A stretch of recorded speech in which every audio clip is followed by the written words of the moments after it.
Good morning friends, তোমরা সবাই কেমন আছো? আশা করছি তোমরা সকলেই খুব ভালো আছো। আমিও ভালো আছি। তো তোমরা তো দেখেছোই যে আমি বাবার বাড়ি এসেছি। তো সেখান থেকে আজ সকাল থেকে ব্লগটি শুরু করছি। তো সকালে ফ্রেশ হয়ে মুখ ধুয়ে একটু রেডি হয়ে নিলাম। তারপরে এই যে চাটা মুড়ি খেলাম। তারপর মা এখানে আমাকে বললো যে সকালে জল খাবারের জন্য খাবারটা আমাকেই করতে। তো এখানে ঘুগনি হবে, চিকেন ঘুগনি, আর হবে লুচি, আলু ভাজা, এটাই হবে। তো আমাকে মা করতে বললো। এই সঙ্গে মা দেখো মাছ নিয়ে চলে এসেছে, চিংড়ি মাছ। তো মা জিজ্ঞাসা করছে চিংড়ি মাছ দিয়ে কী করবে, আর তার সঙ্গে ছোটো মাছও ছিল।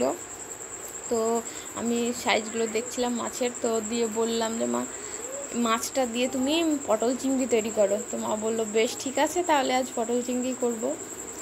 তো পটল চিংড়ি করা হবে, আর সেই সাথে এই যে মা ময়দাটা মেখে দিচ্ছে, আর আমি ঘুগনির জন্য মশলাপাতি রেডি করে নিচ্ছি, পেঁয়াজ রসুন ছাড়িয়ে নিচ্ছি। তো কাটছি দেখো, আর মা আর আমি দুজন মিলে গল্প করছি। মা মেয়ে যেরকম গল্প হয় সকলেরই হয়, সেই কী যে গল্প করছিলাম এখন ঠিক মনে পড়ছে না। তো গল্প করছিলাম সব অনেক কিছুই, তো দেখে বোঝা যাচ্ছে। তো দেখো গল্প করছি, আর মা এদিকে ময়দা মাখছে, আর আমি এদিকে রসুন পেঁয়াজ কেটে নিচ্ছি ঘুগনি করব বলে। তো তারপর তোমাদের সঙ্গে শেয়ার করব রান্নাটা। হ্যাঁ, তোমরা দেখো অবশ্যই, ভালো লাগলে বলো।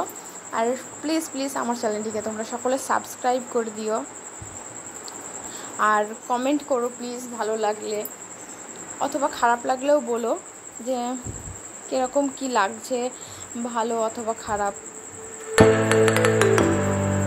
এবার দেখো আমি মিক্সিতে মশলাটা করে নিচ্ছি ঘুগনির জন্য।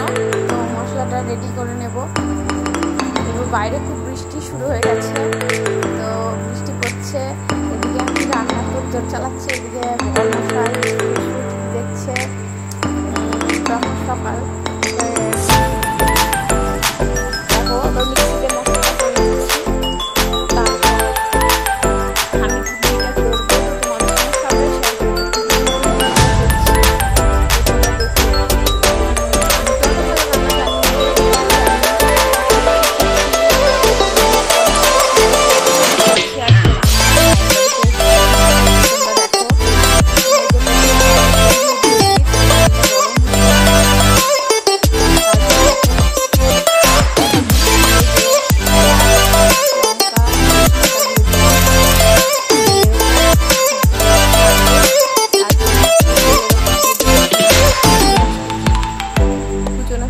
দিয়ে দিচ্ছি। তো কুচনো পেঁয়াজ দিয়ে একটু ভাজা ভাজা করে নেবো, মানে একটু লালচে কালার করে নেব। তো লালচে কালার হওয়া পর্যন্ত ভাজছি। সামান্য তেলের মধ্যে আমি চিনি অ্যাড করেছিলাম।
তারপর প্রায় 5 মিনিট পর আমি ঢাকাটা খুললাম। খুলে দেখো কীরকম তেল ছেড়েছে চিকেনের গা থেকে, মশলা থেকে কীরকম তেল ছাড়ছে।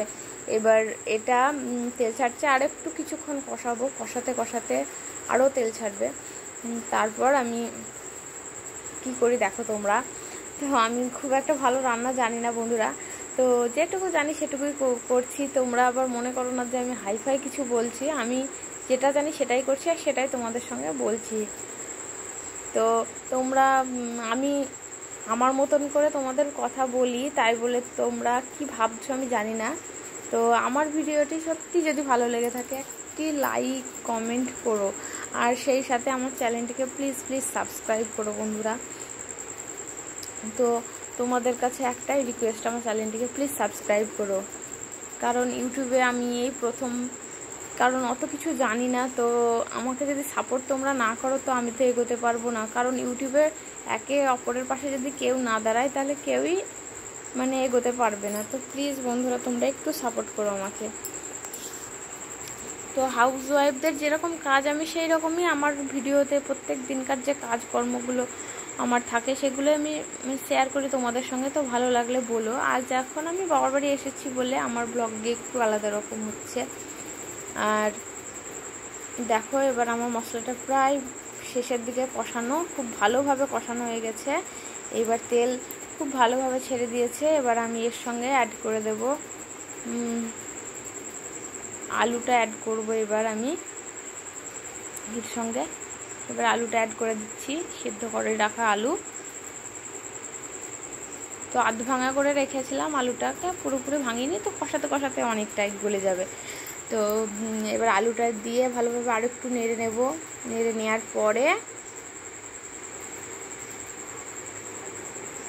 পরে দেখো তারপর আমরা মটরটা, সেদ্ধ মটরটা দিয়ে দেব।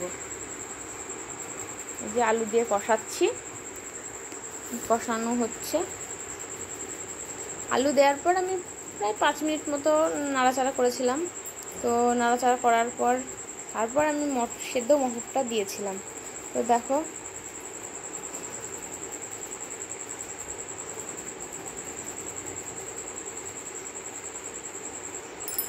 এবার আমি মটরটা দিয়ে দেব।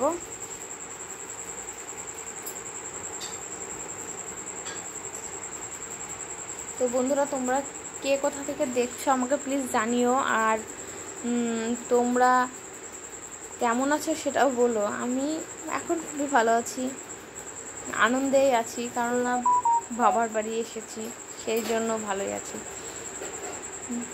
এবার এই যে মটরটা অ্যাড করে দিলাম। অ্যাড করে দেওয়ার পর একটু নাড়িয়ে চাড়িয়ে ঢাকা দিয়ে দেব। মিট মশলা দিয়ে দেব। তারপর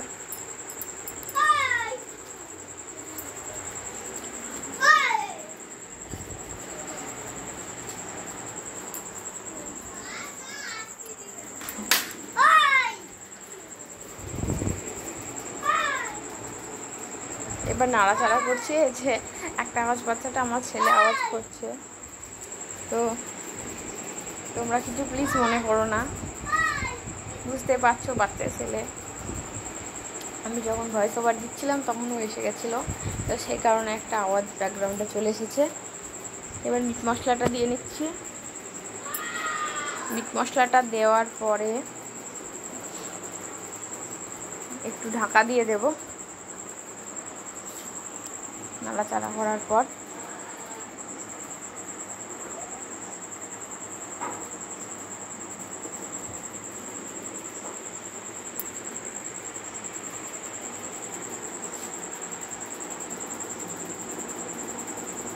এবার প্রায় রান্না আমার শেষের দিকে। তো রান্না আমার প্রায় শেষের দিকে। এবার ঢাকা দিয়ে দিচ্ছি। ঢাকা দেওয়ার পরে আমি প্রায় 10 মিনিট পর ঢাকা খুলে নিলাম। এবার একটু নাড়াচাড়া করে আমার রান্না মানে একদম কমপ্লিট। চিকেন ঘুগনি মানে মাংসের ঘুগনি আমার পুরো রেডি। আমি ঢেলে নিলাম। এবার মা এদিকে লুচিটা বেলে দিচ্ছে, আর আমি গরম গরম ভেজে বরমশাইকে খেতে দিয়ে দেবো। দেখো মা বেলছে আর আমি ভাজবো। কড়াইয়ে তেল গরম করতে দিয়ে দিয়েছি। এবার আমার লুচি ভাজা শুরু হবে। সেই সাথে আমার আলুটাও ভাজা হয়ে গেছে। তো বন্ধুরা সেটা আমার ভিডিওটা করা হয়নি। তো এবার লুচিটা ভেজে নিচ্ছি। তো লুচিটা ভেজেই গরম গরম বরমশাইকে খেতে দিয়ে দেবো। এই যে গরম গরম ভাজা হয়ে গেছে। বরমশাই এসেছিল দেখতে, তো এই যে বরমশাইকে খেতে দিয়েছি। তারপর আমরাও খেতে বসে পড়েছি। ছেলের জন্য একটু ম্যাগি করে দিয়েছিলাম। এবার আমরা এই যে আমাদের হরিণের সঙ্গে খুব রং খেলা করলাম, খেলা করে আমরা নাচতে শুরু করেছিলাম। এই যে নাচানাচি হচ্ছে।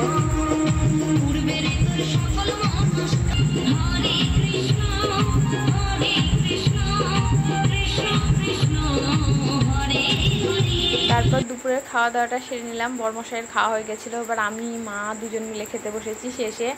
তো আমার ছেলেকে খাইয়ে নিয়ে তারপর আমি শেষে খেতে বসেছিলাম। দুপুরে রান্নাবান্না অনেক কিছু হয়েছিল, তো সেটা শেয়ার করা হলো না। এবার রাত্রে আমরা ঘুরতে গেছিলাম। টাটা বাই বন্ধুরা।